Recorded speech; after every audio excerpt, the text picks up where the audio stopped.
the life of Jacob.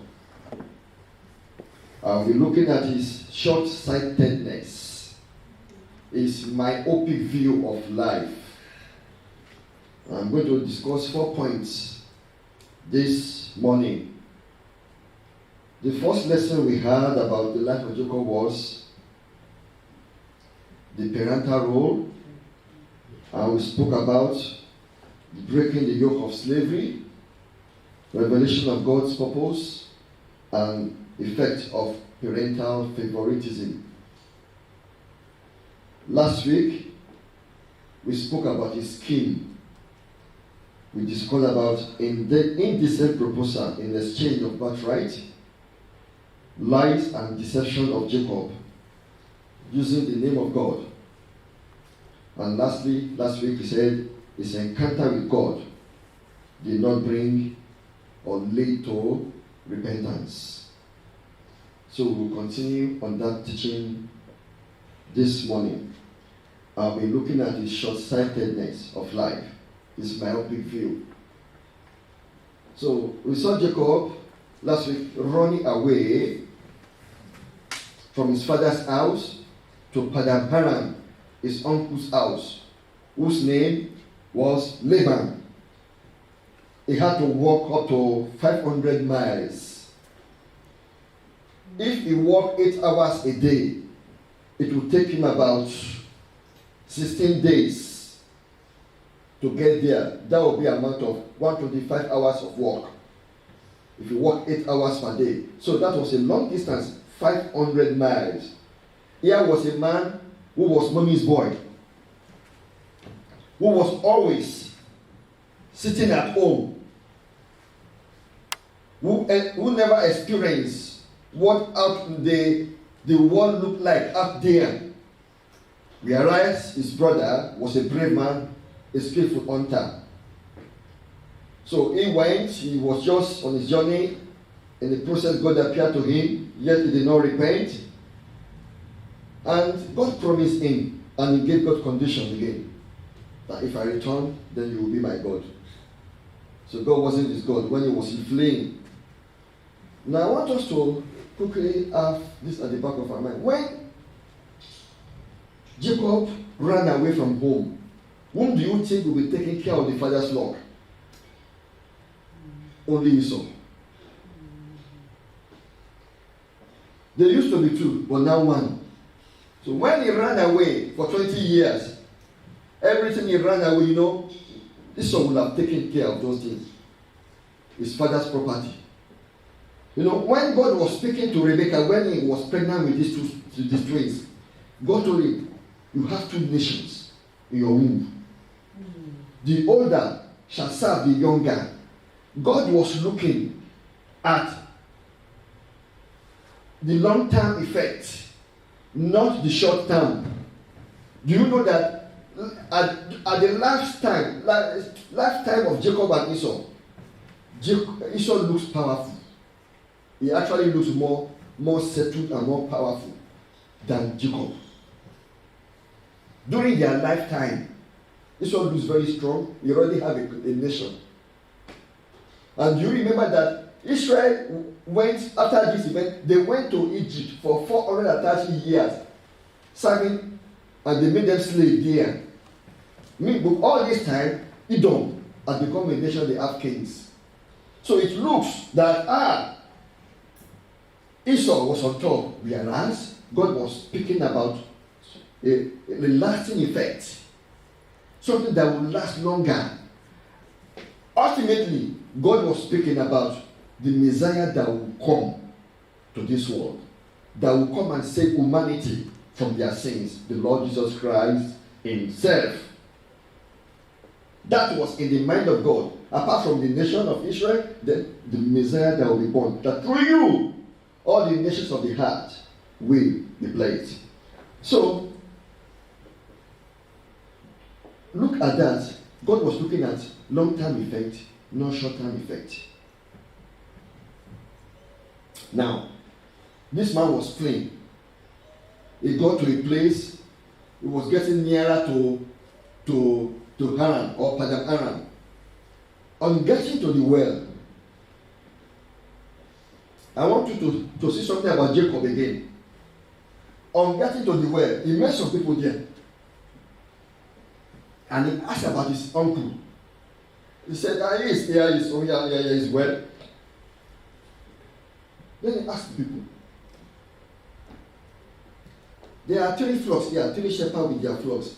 Why can't you roll the stone and feed them? And because it's high day now, do this thing now. They told him clearly, excuse me, in our country, we follow protocol. We are going to wait for others to come. Then after that, we are going to water all the sheep together. What did Jacob do? When they told him, look at Rachel coming. That is the daughter of Laban. Something came upon him immediately. Adrenaline set in. And the Bible says he single-handedly rolled away the stone from the well. That stone was huge. Normally 10 to 20 people will be able to roll the stone away. But the moment he saw Rachel, something came upon him. He just went there and grabbed the stone and rolled it away. So the first thing I'll be discussing this morning is the sudden display of super strength. This was a man, we said last week that his age was estimated to be around 77 when he was running away. An old man. So, in Genesis 29 verse 10, and the Bible says, let me read that again. And it came to pass, when Jacob saw Rachel, the daughter of Laban, his mother's brother, and the sheep of Laban, his mother's brother, that Jacob went near and rolled the stone from the well's mouth, and watered the flock of Laban, his mother's brother. If he was that strong, why did they run away from Esau? If he was really that powerful and courageous and brave, why did he do that? Now we see here that all of a sudden, he displayed that super strength and rolled the stone away when he saw Rachel.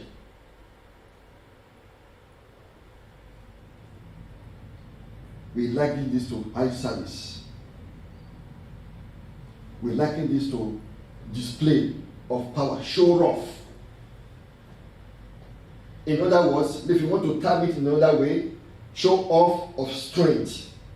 Looking at, because he went there also to marry. Apart from running away, he also went there to marry. Show off. Display of strength. Indirectly telling Rachel that I'm there to take care of you. You see, I have that strength. I have that power. I will watch over you. All the 3 men that were there to their flocks, they just look at with him in surprise. What kind of man is this? We all know manual handling, what it meant in the places for work. When you assess a load or a weight, you know you cannot carry it, you don't go near it. He was only lucky that he did not break his back. Very fortunate man. No, he would have broken his back that day because that wasn't what he was not expected to do that thing.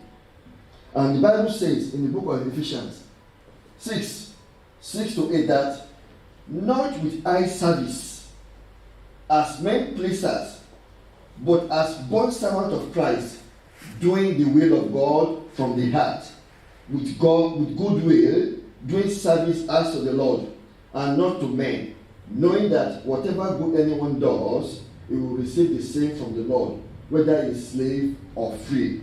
So whatever we do in life, truly be with eye service. Whether someone is watching you or not, the application is, whether you are being watched or not, do your work faithfully and normally. Some people, when they are being watched or supervised by their boss, that is the time they will begin to work They begin to work hard. They begin to work hard as if to say that they are the best, they want to get the best worker of the year. And as soon as the boss turns away, leaves them, they will sit back and start talking and jesting again. You know what I'm talking about? You must have experienced such people in places of work.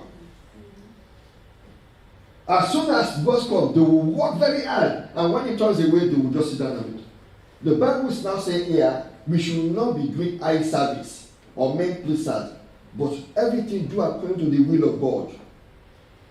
Work faithfully.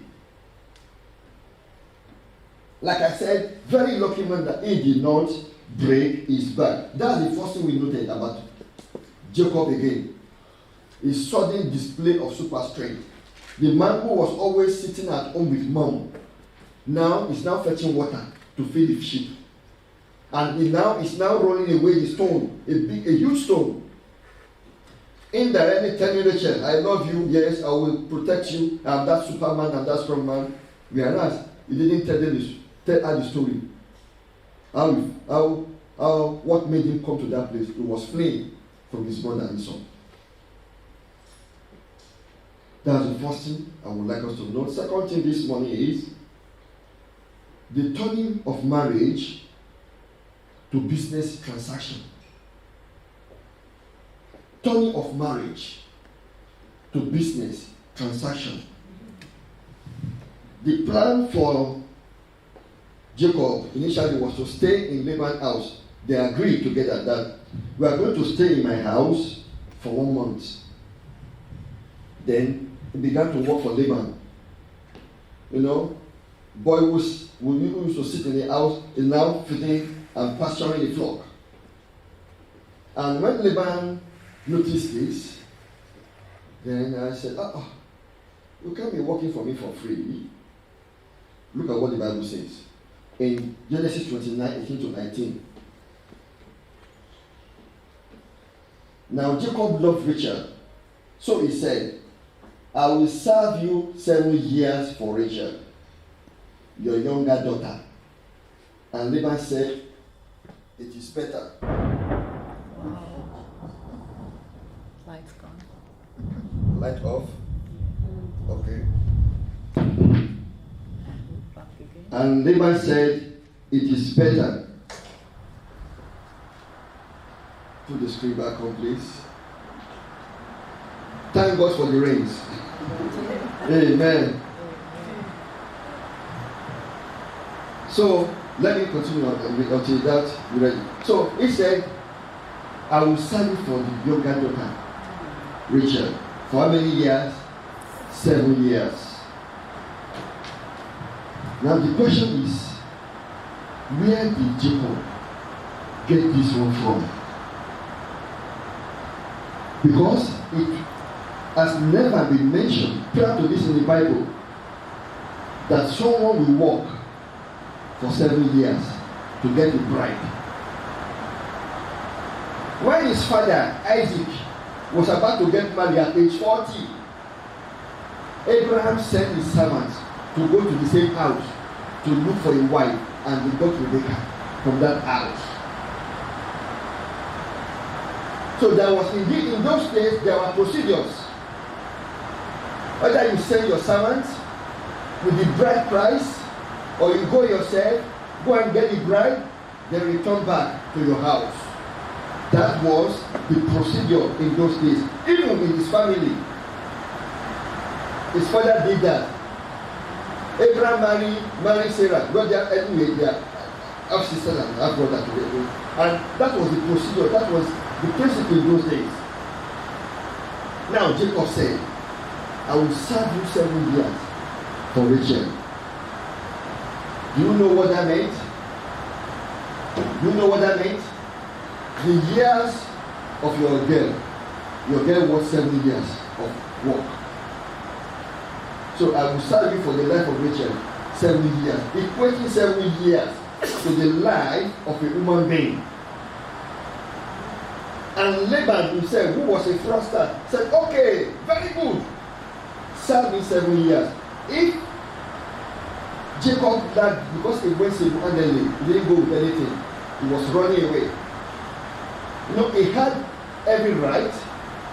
He had every right to go back or to send servants from that same household to his father's house. Please bring me bride price.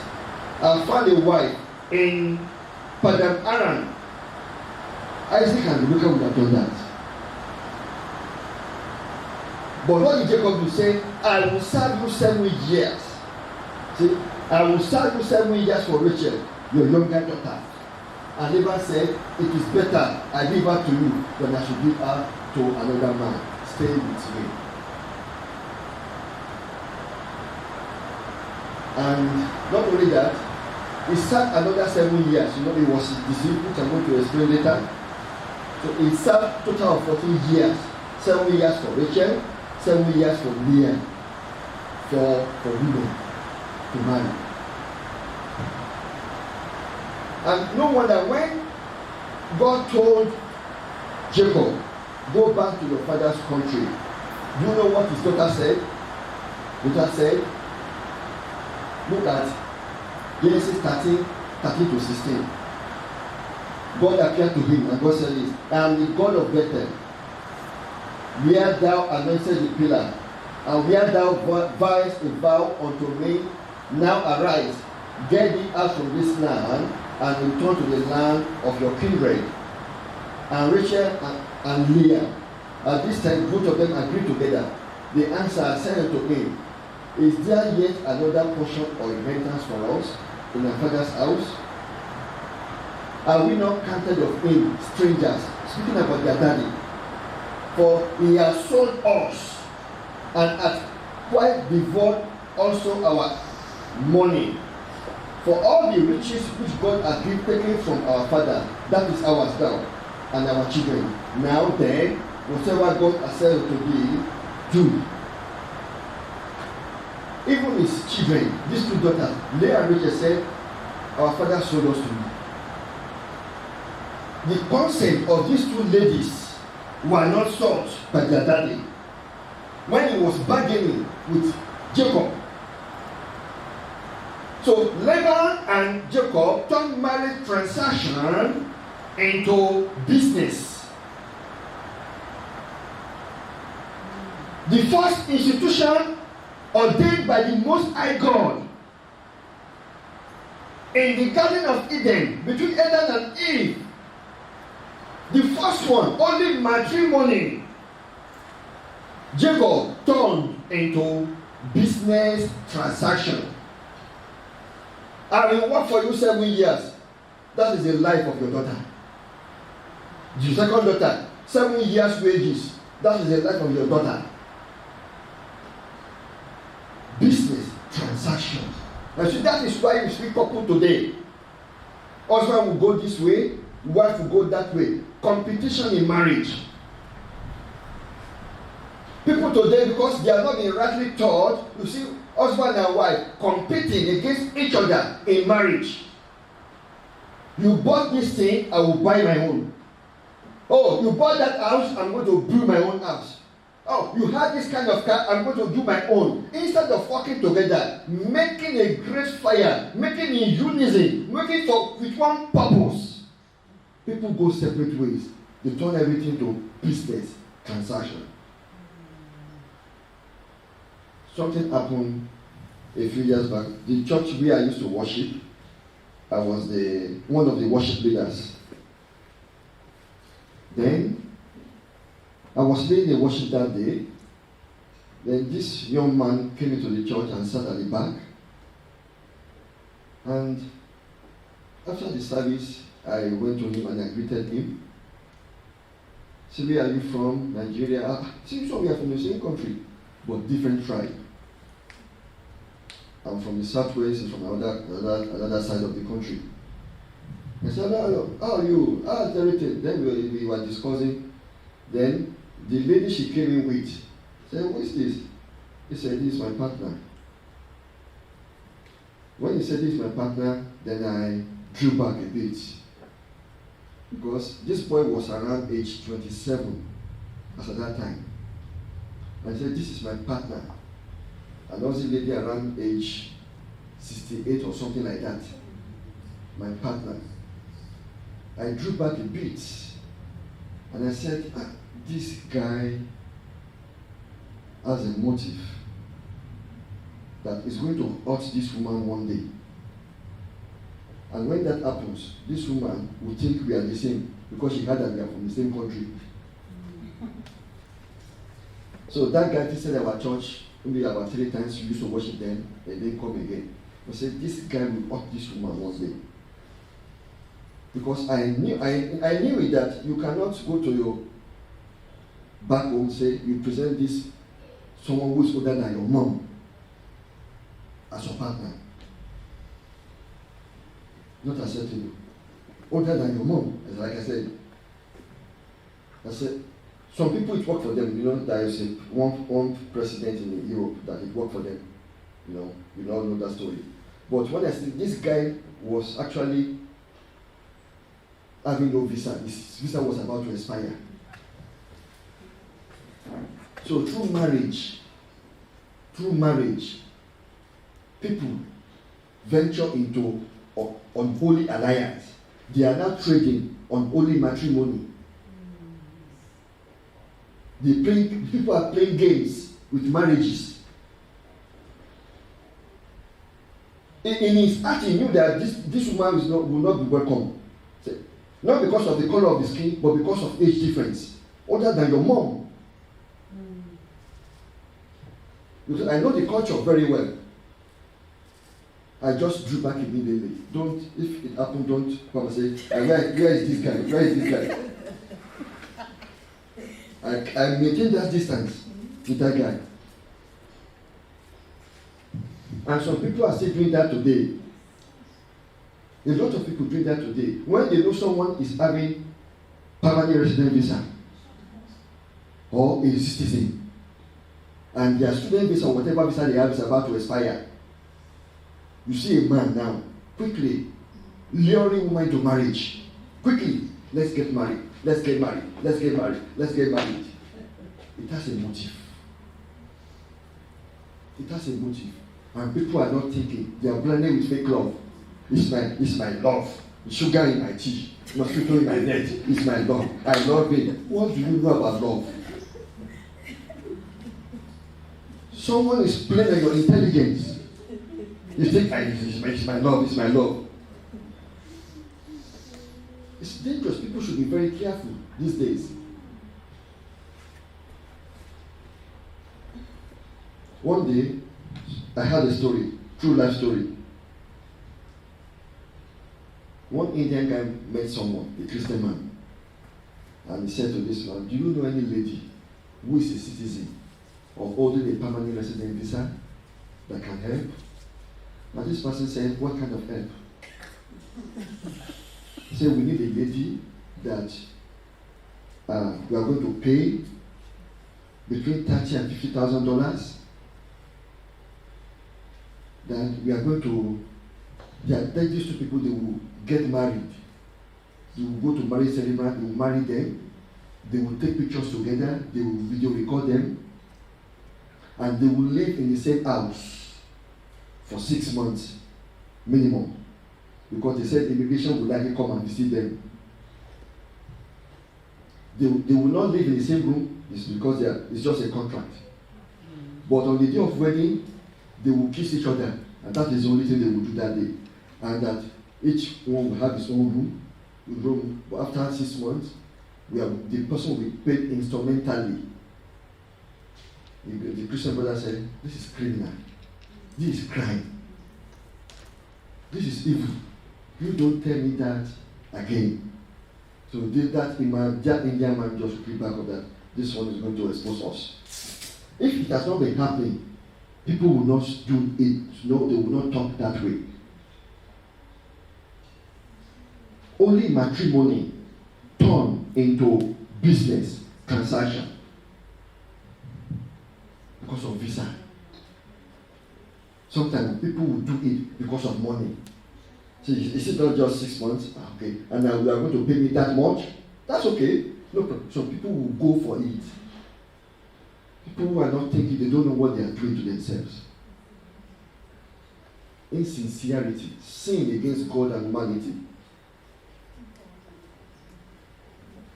this is happening. And I want people to be very, very vigilant, the kind of people they go out with. Some people are really desperate. Some people, they will get married, they have maybe a husband or wife in their country. When, as soon as they get married, they will start problem in the house and they will divorce under 3 months. Or they will divorce as soon as they get the PR. And when the PR is released, then they will go and bring their wife or maybe husband from their country. Turning marriage into business transaction. Look at Jacob. Look at the man God said, through you,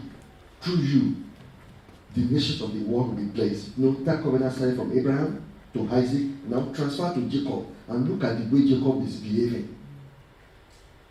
He started that in the Bible. Transaction, marriage, 7 years. The life of Rachel was 7 years' work. May God help us in Jesus' name. Amen. Is it not happening today? It's happening. But many people are victims. They are crying now. They can't speak out because they are scammed. The third point, which I would like to say is, this man Jacob appears unconcerned about time. Look at verse 20. So Jacob's, Genesis 29:20. So Jacob served 7 years for Rachel, and they seemed only a few days to him.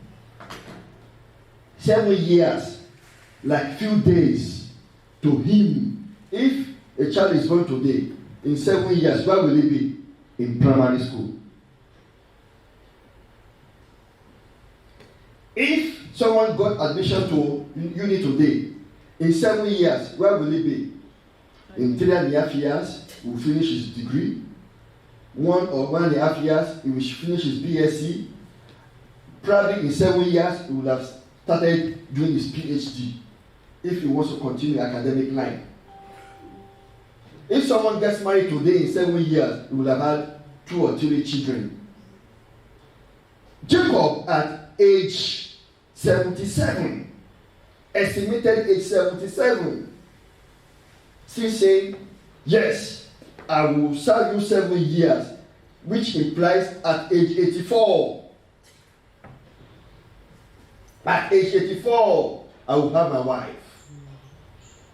It seems unconcerned about timing in life. An old man like that. And you know what happened? He met his match. Laban swapped Leah for Rachel. And that is even questionable. Do you know why?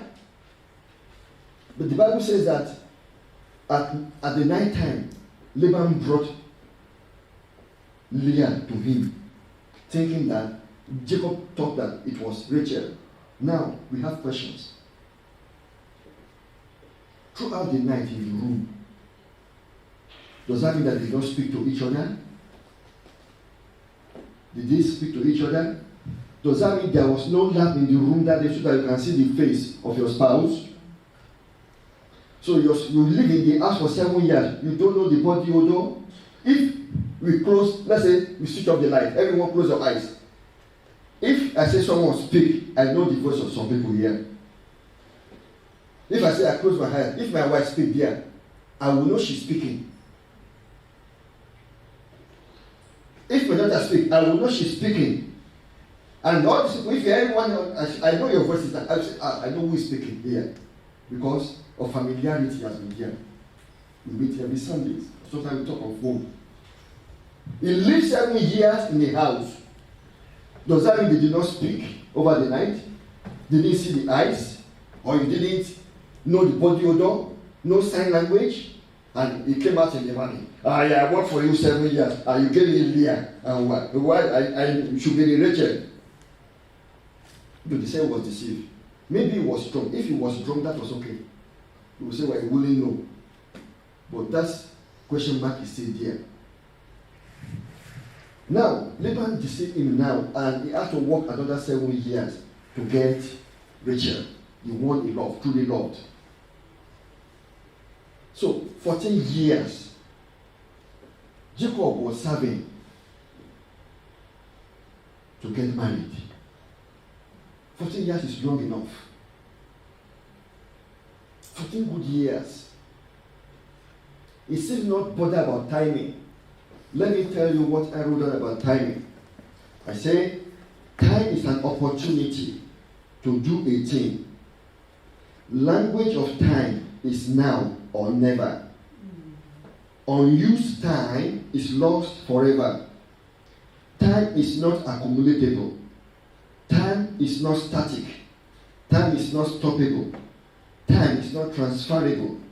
Time is dynamic, busy, unidirectional, and time is irreversible.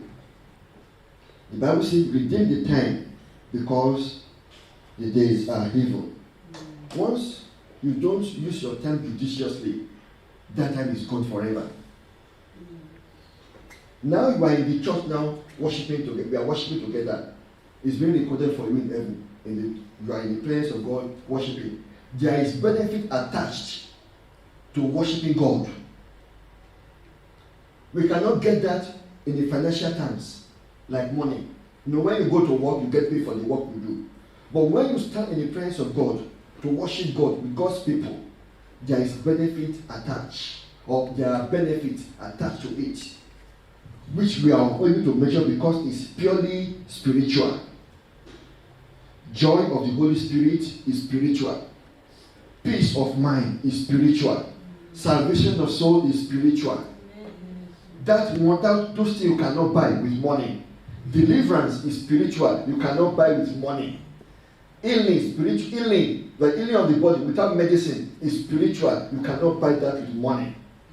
There are so many benefits people cannot buy with money. So when you come to the presence of God, like this we are having now, the time is never wasted. Benefit is attached to it. People of the world do not understand this. So Jacob, as old as he was not mindful of time. So you get your first wife at age 84, whereas your father, his father Isaac, got married at age 40. At age 40. Esau, his twin brother, got married probably around the same age. See Jacob, the man whom God said, through you the nations of the world will bless. That is, Abrahamic covenant is transferred to him. It's not bothered. He said, they seem only a few days to him. May God help us in Jesus' name. Amen. And finally, the last thing I want to discuss is messed up life. Is messed up life. Genesis 30 verse 16. The Bible says, when Jacob came out of the field in the evening, Leah went out to meet him and said, you must come in to me, for I have surely hired you with my son's mandrakes. And he lay with her that night. Now, the point is this. See the life of Jacob. Jacob was moving from one woman to the other, from Rachel to Leah, Leah to Bilhah, Bilhah to Zilpah, because according to the custom in those days, the maid servant of the women of Leah and the maid servant of Rachel, they can also bear children for the husband or for their mistress. So Laban, we see Laban here moving from one room to the other, one room to the other, one room to the other. 4 women. 4 women. His father married just one wife, Rebecca. And they messed his up life completely. Let me show you a Bible passage. Maybe we read from verse 14. Genesis 13 verse 14. Now Reuben went in the days of wheat harvest, found mandrakes in the field, and brought them to his mother Leah. Then Rachel said to Leah, please give me some of your son's mandrake. Let me stop there. Do you know that Every day, every morning, as soon as Jacob is late, will be leading the sheep to pasture. His mind will not be at rest. He will be thinking, I'm leaving home this morning. When I return in the evening, what am I going to meet in the house? What am I going to meet in the house again? Because there was constant quarreling between Rachel and Leah. Rachel would say, you husband snatcher. You husband snatcher. He saw me first at the well. If not because of my father who swore, I should have been the first wife. It's because you are not beautiful. You go and look for your own husband. You husband snatcher. And I know that Leah will say, well, I might not be beautiful, but I have 4 children. Where are your children? This continue in the family, constantly fighting between 2 sisters, Rachel and Leah. Fighting, and they just make the life of this man miserable. One man between 4 women. They made the life so miserable. So, one day, Reuben went out in the wheat harvest and he found mandrakes in the field. I read that, look at verse 15. But she said to her, is it a small matter that you have taken away my husband? Will you take away my son's mandrake also? Leah is speaking here. And Rachel said, therefore, it will lie with you tonight for your son's mandrakes. When Jacob came out of the field in the evening, Leah went out to meet him and said, you must come in to me, for I have surely hired you with my son's mandrake. And he lay with her that night. Now, look at what happened. Leah and Rachel, they were having exchange. Transaction was going on behind Jacob over who was to sleep in the room that night. It was Rachel's turn. But because of this mandrake, I will simply say, these 4 women, they turned Jacob to sex machine. This was a man that carries the anointing, the goodness of God upon his life, and they completely messed up his life. Now, let me tell you something. Verse 16 says, when Jacob came out of the field in the evening, Leah went out to him and said, now, did Leah say, welcome my husband, come and wash your feet, you must have been very tired. Did she say that? No. When someone goes out and comes back in, that means 10 hours away from home or 12 hours away from home. The first thing is not to say, come into my room. We have hired you for my son mandrake. The first thing would have said, welcome. How was work today? Wrong use of words, poor and bad communication. Instead of saying, welcome my husband, sit down, wash your feet, we have prepared dinner for you. How was work? How was that? She didn't do that. The first thing is to confront the husband. We have hired you for tonight, my son's mandrake. The home is dysfunctional. You see, that was the kind of experience Jacob had. Struggle between Leah and Rachel. To the extent that we noted here that there was this miscommunication, lack of respect. You don't know, she didn't know what to say at that kind of time. You don't say that kind of thing when someone is just approaching you home.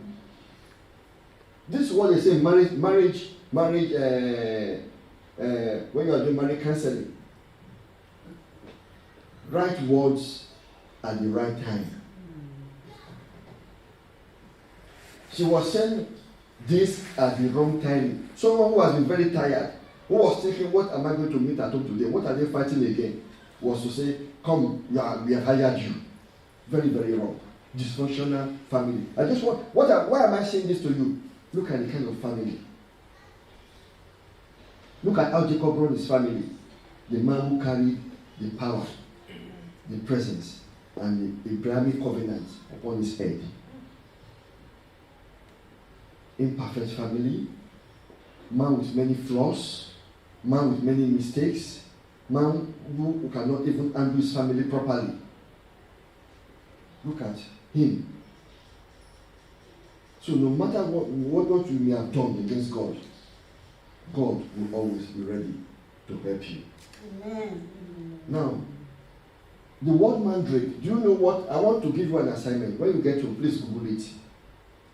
What is mandrake used for? It will give you an idea why Rachel wants mandrake. But let me show you this quickly. You see, this is the site I found this. They say mandrake is a powerful narcotic, emetic. Those are medical terms. Sedative, hallucinogen. It's poisonous and can easily lead to death. It is also used for fertility. So Rachel definitely wanted to use that for fertility. So instead of trusting God, Rachel believed in mandrake. When Rachel sees the husband, the other, he locked in like this. Give me son, give me my children. Jacob said, am I in the place of God? Give it, okay, go into my maid, Bilhah. And then she conceived Bilhah, and she gave him to Naphtali and Dan. Go into my maid then, if I cannot produce children. When that happened in the days of his father, Isaac prayed to God, and God gave him Esau and Jacob. In the time of Jacob, he did not even pray. He just said, am I in the place of God? Jacob couldn't give what he doesn't, what he didn't have. You can't give what you don't have. If you don't have Jesus, you can't give Jesus to people. He was there serving God. He was there like a church goer. He was familiar with the God of Abraham, God of Isaac. But he himself did not serve this God. He hasn't followed this God yet. So you can't give what you don't have. So, see, even as at that time, they use, if you eat that proportion of mandrake, equivalent of drug, marijuana, cocaine, meth, heroin. When you get to just Google that is, they use that as at that time. Hallucinogen. They use a painkiller. Fertility for women. That was what Rachel was depending upon. So sad that they did not turn to God. Rachel did not turn to God. He just rough handled his husband. Give me children. Give me children. Give me children. And it's okay, go into my maid if you can't give me children. That was the kind of family Jacob raised. But anyway, we will still get there very soon. God moved in his life. God did something great in his life. And there was a turnaround in one single moment in his life. So no matter what you may have done, if you think your sins are like scarlet, you think you are wretched and poor, Jesus always turns situation around for good. If you think you are not in line with God, you have done something so bad, God is looking out for you. God is looking out for you. God is pursuing you. God is saying, I love you. My covenant of peace with you will not be altered. I will never alter my covenant with you. And I will maintain that which I propose for you. God is promising that for you this morning. So no matter what you may have done, whether you are wretched or you think you are so wicked, you have done something wrong, the blood of Jesus cleanses from all unrighteousness. God help you in Jesus' name. Amen.